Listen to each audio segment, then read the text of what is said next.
Lady Macbeth is portrayed as power-hungry and ambitious, which at the time was considered to be masculine traits and uncommon for a woman in the Jacobean era. Her seek of power leads her into taking irrational actions. She is first introduced in Act 1, Scene 5, where she receives a letter from her husband recounting on the witch's prophecies of Macbeth becoming the king.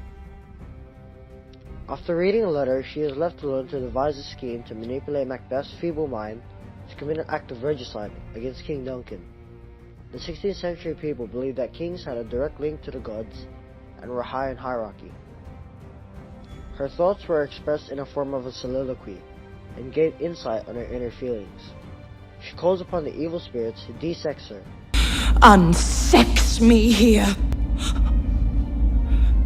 and fill me from the crown to the toe top full of direst cruelty. As she believes that she is too feminine and wants to be masculine in order to do evil deeds. She's basically implying that men are cool.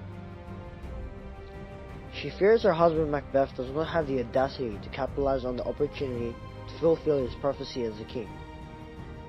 In the quote, "Yet do I fear thy nature.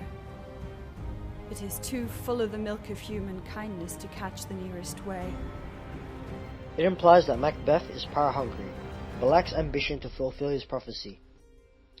Shakespeare used the technique of dramatic irony as the audience is hinted on the thoughts of Lady Macbeth's evil intentions, whilst other characters are unaware of her objectives. Lady Macbeth uses imagery in her scheme to kill King Duncan through the quote, "Look like the innocent flower, but with the serpent under it." She instructs him to look innocent and harmless like a flower, and greet him with a smile, then deceive him and murder him unexpectedly. In Act 2, Lady Macbeth drugs the king's guard so that there is no witnesses of the murder of the king. After convincing Macbeth to go forth with the act of regicide, she comforts her husband with reassurance and tells him not to drown in his own thoughts. These deeds must not be thought after these ways, so it will make us mad. She is trying to explain that overthinking about the situation caused Macbeth to regret his actions. Lady Macbeth frames the guards by wiping the blood from the dagger used to murder the king on their uniforms.